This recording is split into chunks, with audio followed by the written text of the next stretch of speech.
Okay, so let's get started. Let's not waste time. Today is very relevant because we're talking about inferential questions. I think inferential questions is something that students struggle with a lot.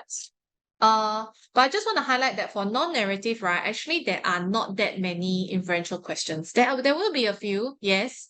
And also non-narrative compre, generally there will only be maybe 5 to 6 compre questions. The rest is actually makes up your summary, right?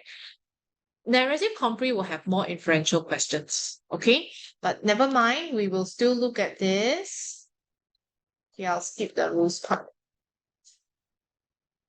Okay, I would like to think, in this one is all words, but I would like to think that inferential question, right, has this equation. You will definitely need some prior knowledge, which some students might be lacking. Because they have not experienced something before. So prior knowledge can comprise of maybe your past experiences.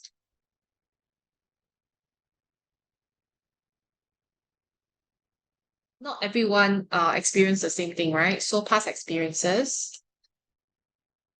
Okay, plus you do need to find some contextual clues.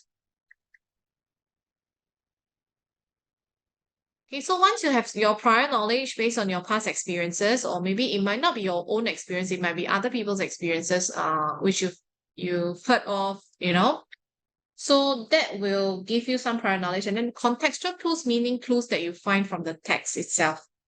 Okay, will give you an informed prediction. So the one that you predict, you don't just anyhow predict, right? So this prediction is actually what we call as your inference. Okay, so inferential is actually an adjective. So inference is a noun.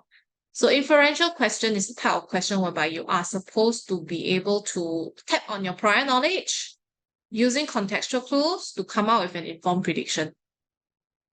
Okay, so definitely the answer cannot be copied directly. This is not a literal question. So it is more of like an implied meaning kind of thing. Okay, so how to answer? I think this one there's a typo error. Let me just quickly change it before it gets misleading. Okay, by right, it's not that answer is found. Answer is not found. Okay, sometimes the typist might miss this out a bit. Okay, so answer is not found in the text. You're supposed to work out how various pieces of information are connected. So these various information are actually your contextual clues, right?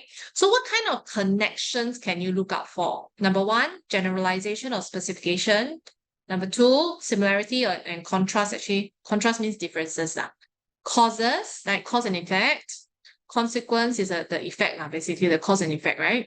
The purpose, and also sometimes explanation and illustration. Okay. Do not copy from the passage, observe and interpret, basically. Okay, so let's take a look at this. Anyone would like to read? Any volunteers? Before I call someone's name.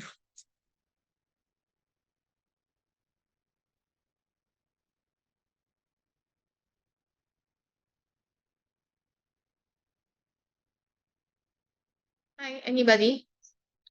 If there aren't, then I don't think I want to start with the first letter. Today, I'll start with the last letter. So we'll start with Zhou Jun, okay? Zhou Jun, can you read this passage, please?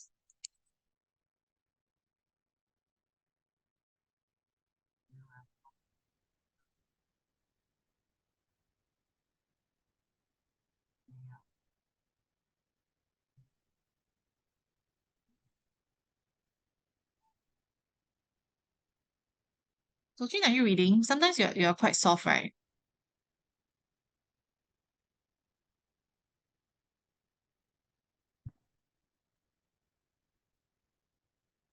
I see you unmuting yourself, but I'm not sure if you're reading.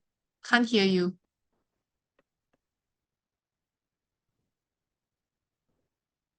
Yeah, probably have idea about why like what I mean for a start the ocean is around the and how most of what are outside. If something goes wrong in international no union officer couldn't complain to when my but my is dot own by my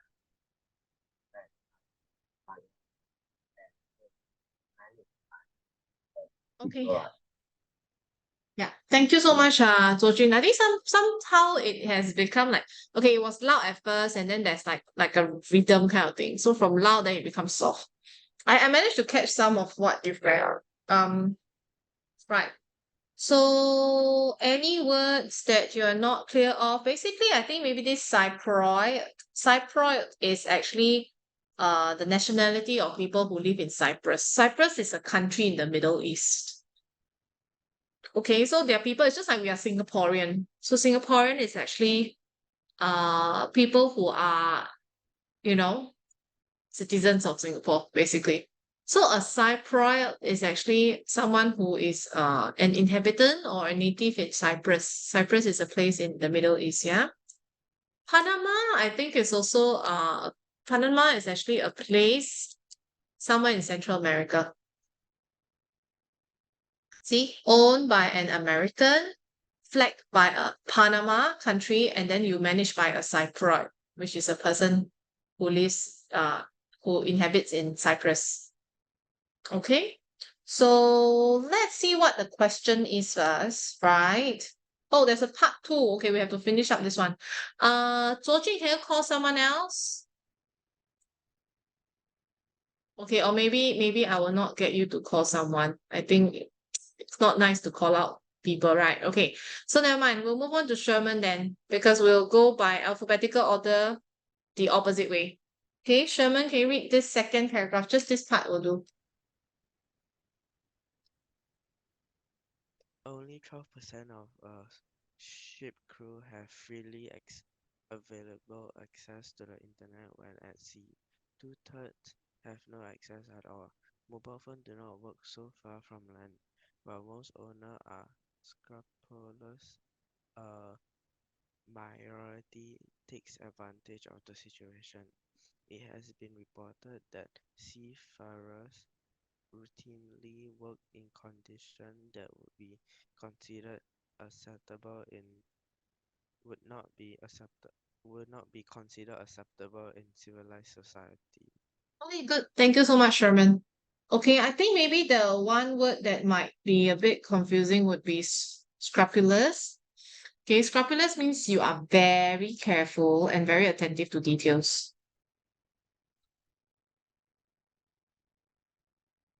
And the reason why you do that is because you are actually afraid to make mistake. You don't want to do anything wrong, right? So she's very concerned about um something that, if we were to do wrong, it will cause her character to be diminished.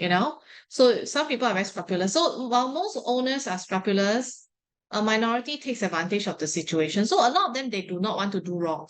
But there will be some people, right, the minority who will want to take advantage of the situation, right? So what do they do? Okay, so some of them, they work in conditions that will not be considered acceptable, huh?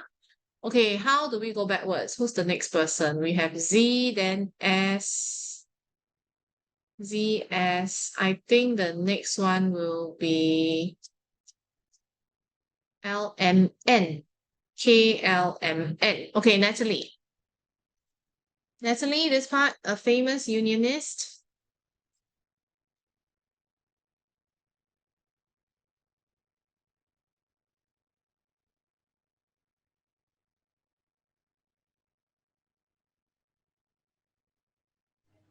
A famous unionist,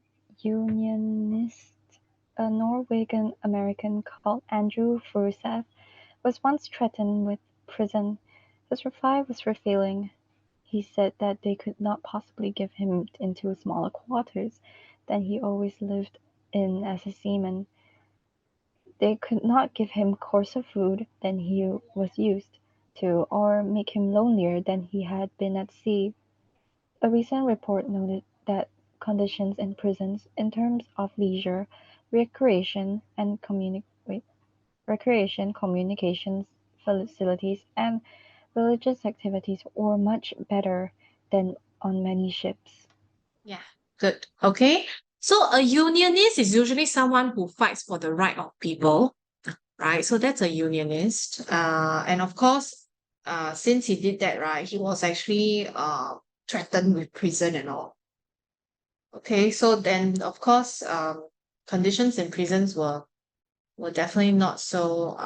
In this case, right, they actually said that in terms of leisure, recreation, and communication facilities were much better than on many ships. So on the contrary, it's trying to tell us that the conditions on the ships are worse than in prison, basically.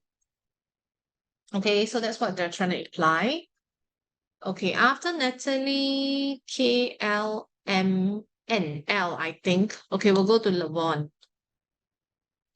then Larissa, because Lavon is LAV, huh? Okay, Lavon, this paragraph, please. What consideration does the rest of the world give to those on board such ships? Over 500 seafarers are, at the time of writing, held hostage by the Somali pirates. Can you imagine the fuss in the media if 500 bus drivers or 500 taxi drivers were being held hostage? In 2010, 33 Chilean miners were trapped underground for 69 days. There was a media frenzy with over 1,500 journalists sent to jail. In contrast, 24 men of MV Iceberg were held captive for 1,000 days, and not many have even heard of them. The blankness of that blue sea on our maps applies to our awareness of people who work on it too. Okay, I guess this sentence here, the blankness of that blue sea, because if you were to think about the blue sea, I think it's just you probably can associate it with like the vastness of it. And a lot of times the sea is quite a mysterious place to be, right? We don't really know. It's like, the sea takes up maybe about how many percent is it? 70% of Earth's surface, is it? I don't know the exact number. Let me just go and check. How many percent of Earth is water body? 71% to be exact. Okay. So 71% of the Earth's surface is water covered. So this part, they might ask you to infer because it's not so clear cut what they're trying to say. What do they mean by the blankness of the blue sea applies to our awareness of the people? So it's like a metaphor in this case, right? Our awareness of people. So in this case, the sea is just so, vast and we are not sure what is there. It's quite mysterious. So it also applies to our awareness of the people who work on it because do we know them very well? Do we know what is happening to them? Right? They might be facing a lot of difficulties, being attacked, being held hostage and all. So it applies to our awareness. So basically, it's trying to imply that our awareness of these people working on the sea is quite minimal. Okay? Yeah. So they also gave a few examples like the Chilean miners trapped underground and all. Yeah. So it's basically making a contrast here. Okay? Okay. All right. So set the inferential questions. So I'll just give you an example. If it's a generalization question, okay, what does the writer illustrate when he points out that at sea, there is no police force, no union official, and no counselor? So it's just a general question that you have to infer. What does he mean that there's, no police force, no union official, no counselor? What is he trying to illustrate? Okay, by trying to illustrate, it means that what is he trying to imply? It's also an inferential question. What is he trying to show us? Right? An illustration is mostly a drawing, but what is he trying to, what kind of picture is he trying to paint in our heads about, the sea not having police? So basically, it's trying to imply that there's no law and order, right, on sea. No union official to help the people who are working on the sea. There's no police force to basically, litigate any issues. So in this case, that's generalization question. Okay. When it comes to similarity question, how is life at sea similar to life in prison? I would say this is not really inferential. Maybe